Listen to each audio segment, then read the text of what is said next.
그래서 이제 내가 스카우트에서 왔는데 내가 왔으니까 그랬지. 야, 내가 차를 하나 사줄게. 필요 없다. 전철 타고 다녀서 운동하고 좋으니까 절대로 차가 안 나.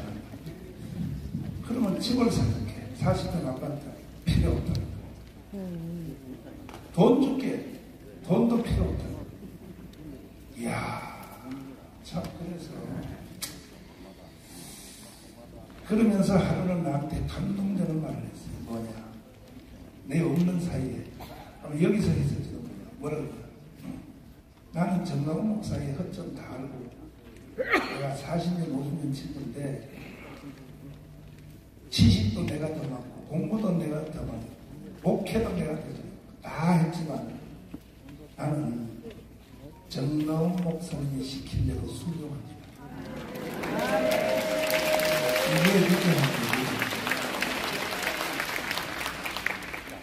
여러분도 순종 한번 하실래요? 진짜 해? 그러면 반드시 승리해요.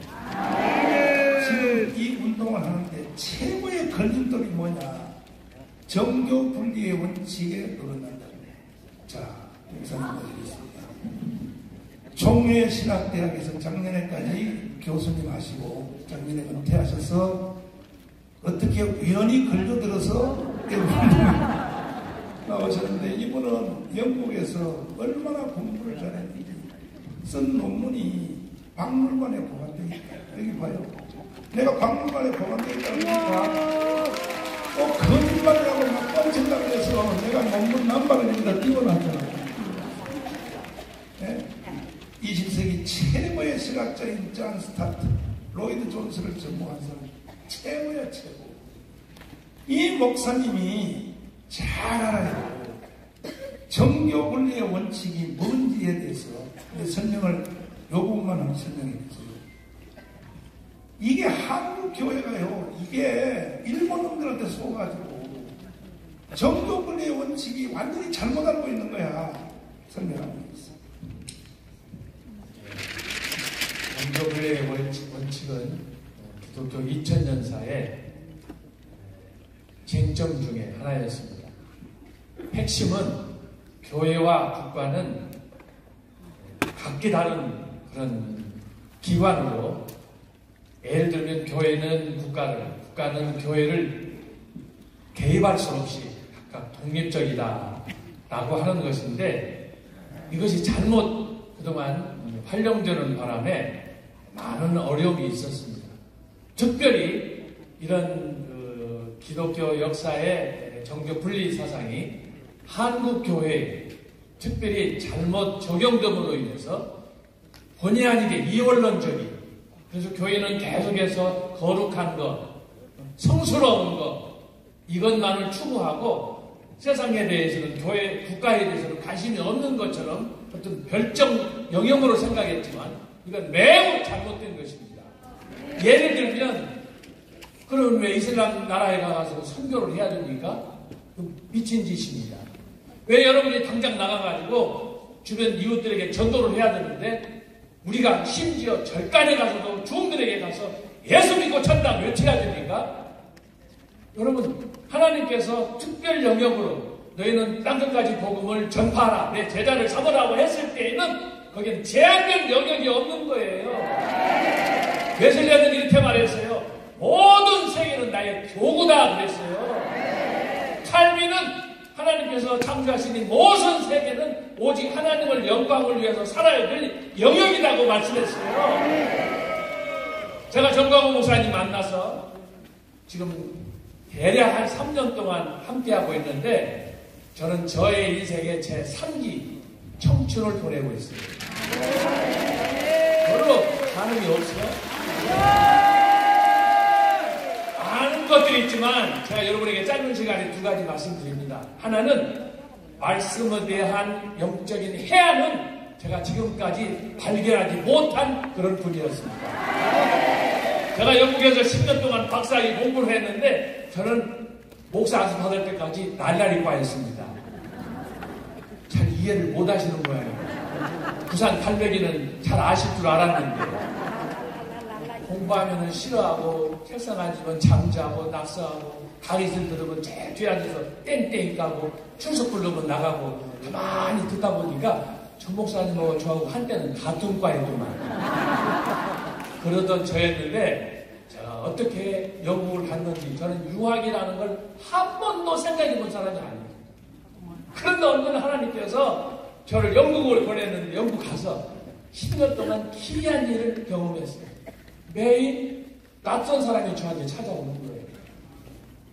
저는 그런 가운데 처음 영국 가서 한 2달 정도 돼서 영어학원을 해서 영어를 배우는데 이만기처럼 둥지 좋은 책 좋은 사람이 저를 찾아와가지고 목사님 인사를 하는데 나는 그때 김국종 선생님인 줄 알았어요. 북한에서 보는 KGB 그런 공작원인 줄 알았어요. 근데 그 사람이 나한테 와서 찾아와서 인사를 하는데 나는 처음 보는데 그 사람은 나를 다 알고 있는 거예요. 기가 막히잖아요. 그래서 저도 그때 당시에 움찔해가지고 야 이거 잘못 걸리면 북한 납치당하는 것 아닌가. 그런데 여러분 생면 부지의 사람을 런던의 영화관에서 만났는데 그 사람이 저에게 있어서 인생의 첫 번째 보배가 됐습니다. 그 사람이 저를 위해서 10년 동안을 저희 앞길을 마치 장미꽃 화원을 열듯이 카페트를 쫙 깔아주는데 상상할 수 없는 거예요. 어려운 고비마다 저는 공부가 싫어서 땡땡이 거라 부르잖아요. 그런데 그 사람이 어느 날 전화해서 어느 날 찾아와가지고 제 염장을 지르면서 불질러내서 왜 누구누구도 공부하려고 그러는데 목사님은 안 하려고 하느냐. 그러다가 들어서 한 3년 지난 다음에 유학이란 뭔가에 대해서 제가 정신을 차리게 됐어요. 두 번째로 그런 가운데 제가 한 영국 목사님, 당시에 78살 된 총각 목사님 교회를 나가게 됐는데 그분을 만나면서 제 인생이 제 두 번째 인생의 전환점을 맞게 됐습니다. 그분이 그러는 거예요. 영국 교회 두 번째 주일을 갔는데 저를 보더니 악수를 하시면서 어떻게 여기 왔느냐? 이 얘기를 할 수가 없어요. 날날 입고 왔는데 공부도 안 했는데 준비도 안 됐는데 그러시면서 그분이 저에게 하시는 말씀이 어느 날 우리 교회에서 설교 한번 하시죠. 여러분 이거 보통 일이 아니에요. 그때 당시 학교 등록도 안 했어요. 용기도 없었어요. 논문 계획 아무것도 없었어요. 그런데 설교를 해라. 우리 교회는 한국 교회는 초계장이나 친구나 누구든지 오면은 기도시키고 축도시키고 설교시키고 그러잖아요. 영국 교회는 그런 교회 없어요. 1년 목사 플랜이 나오면 정확하게도 대입 들어가고 예배 순서 짜진 시간에 기도하고 뭐 축도하고 이런 거 용납을 안 하는 교회예요. 그런데 78살 때 제가 만났던 그 목사님은 스코틀랜드의 로이존스 목사님이에요. 영국에 로이존스가 있다면 스코틀랜드에는 윌리엄 스틸 목사님이 계셨는데 총각 목사님인데 어떻게 저를 보고 자기 교회 설교하라고 합니까? 3번을 사양을 했어요. 그런데 하나님께서 저희 마음속에 감동을 주셔가지고 야, 3세판이라는 말이 있는데 너 서울에서 신학하고 목사하고 안수받고 여기까지 유학 온다고 왔는데 야 설교 하나 못하냐? 갑자기 막 자존심 생겨가지고 물었을 때 하겠다. 그 설교 한 편이 저 인생을 바꿨어요. 그래서 그분의 도움으로 석사학위 박사 받고 귀국하게 됐습니다. 그렇게 해서 이제 제가 말씀하신 것처럼 통신대에서 최종 저는 기독교 역사가 전공인데 그동안은 공부 열심히 했어요. 나자리과에 있다가 통신대 교수로 가서 보니까 교수가 연관하면 병신 교수가 되는 거예요. 정말 열심히 공부했어요. 학부장애들 날라리했는데 교수로 있을 때는 야 저거 대부분 공부 못하는 학생들이 저 뒤에 앉으면은 교수 평가는 기똥차게 합니다. 저 사람이 강의를 얼마나 준비했는가, 시험 문제를 어떻게 내는가, 어떻게 도사 중에 도사인데 제가 날라리과 있는데 날라리과가 교수가 됐다. 잠이 안 오는. 내가 강의할 때 저 뒤에 앉은 사람들이 야 저거 별거 없구만. 그 소리를 내가 들을 걸 찾아가니까 자존심 상하고 견딜 수가 없어가지고 20년 동안을 제가 잠 안 자고 얼마나 강의 준비하고 논문을 쓰고 했는지 제가 충격적일 거예요. 제가 다리 잘못하면 자랑이 될 수도 있어요. 제가 은퇴할 때까지 눈 120편 썼어요. 그래가지고 제가 쓴 책들이 한국인으로서 최초로 초대, 중세, 종교계 거대대 해가지고 앞으로 8월 말이면 세계 최초로 만화 종교개혁사도 나올 거예요. 이것을 이제 우리 전 목사님께서 후원하는 일로 인해서 지금 만화 초대계획사, 만화 중세계획사, 만화 종교계획사가 곧 임박했는데 제가 이걸 강조하려고 하는 것이 아니고 중요한 건 뭐냐 그러면 제가 은퇴를 하고 책도 많이 써보고 했지만 그것이 저의 주된 목적이 아니었어요. 제 마음속에 늘 궁금했던 것이 뭐냐? 영적인 갈망이 뭐냐? 목사가 성경 말씀 가르치고 설교하고 그러는데 성경 말씀을 제대로 알고 하느냐? 목사가 성경 모르면 병신이다. 저는 그 생각을 제가 하는 거예요. 그래서 총신대 신대원에서도 강의할 때도 그랬어요. 제가 여러분 내가 전공이 기독교 역사지만 만약에 성경을 모른다 그러면 목사고 교수고 박사고 다 소용이 없다. 그런데 내 마음속에 말씀에 대한 갈망이 성경을 읽을 때마다 무시하고 깨달을 수 없는 어떤 그런 통증이 있는 거예요. 은퇴할 즈음에 정광훈 목사님 만나서 그래서 이제 말씀들을 받고 그 말씀들을 연구하는 가운데 제가 충격을 받고 바로 이거다. 결국 내 영혼을 살리고 한국교회를 살리고 자유통일로 가고 이 한국 사회를 개조할 수 있는 것은 말씀 사역 외에는 없다. 이것이 저의 결론이었습니다. 그래서 전 목사님 만나서 제 세 번째 저의 인생 드라마가 지금 펼쳐지고 있습니다. 그래서 제가 말씀들을 주셔서 말씀을 연구하다가 논문을 쓰고 했는데 늦게라도 제 마음속에 이 말씀 전 목사님을 통해서 깨닫는 저의 말씀의 이 희열은 표현할 방법이 없어요. 저만 그럴까? 여러분 어떻습니까? 이것이 첫 번째로 제가 정광훈 목사님 만나서 깨달은 제가 오늘 이 말씀을 처음 하는 거예요.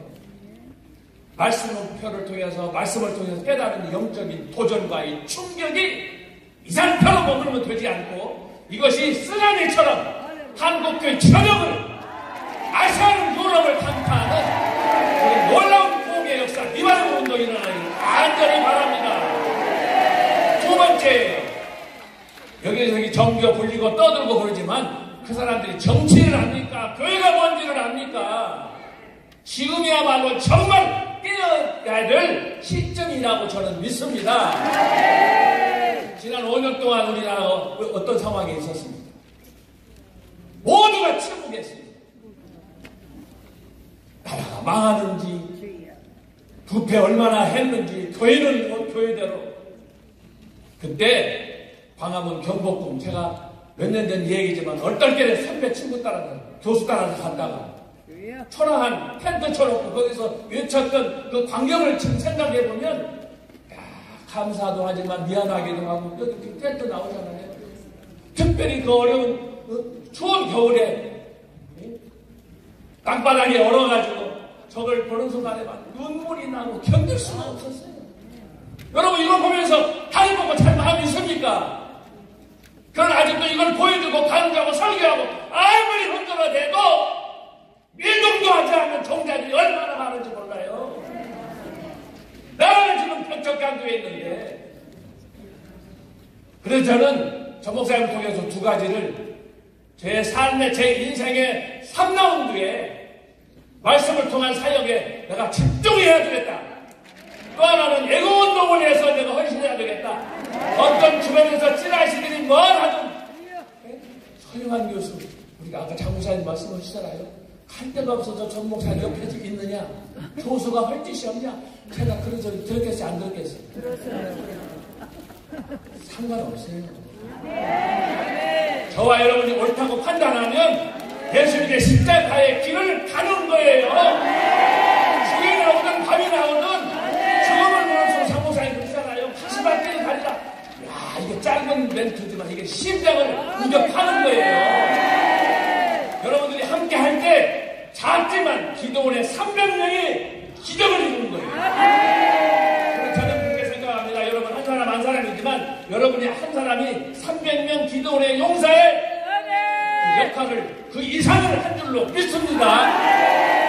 바라기는 전 목사님 중심으로 우리 교회도 살리고 또 나라도 살려서 자유통일로 가고 이것이 한반도를 떠나서 한반도를 넘어서 국경을 넘어서 그래서 정말 경천 동지한 21세기의 클라이막스를 정광 목사님과 더불어 민족운동으로 승화하는 애국운동으로 교회를 살리는 그런 영적인 리바이벌 운동으로 나갈 수 있는 그런 놀라운 역사가 이곳 백스코에서부터 시작되기를 주님의 이름으로 축원합니다. 할렐루야. 손목 다 치어요. 옆에 저기다 너 장경동보다 더 잘하냐 물어봐. 시작. 앞뒤로 다 해봐. 너 조영기보다 더 잘하냐 해봐. 다시 쭉 치어. 너 서요한 목사보다 더 잘하냐. 지금 저와 함께 행운동하시는 분들이 이런 사람들이 아니에요. 장경동 목사들이 내가 볼 때 이게 앞으로 100년 안에는 장경동 같은 인간이 태어날 겁니다.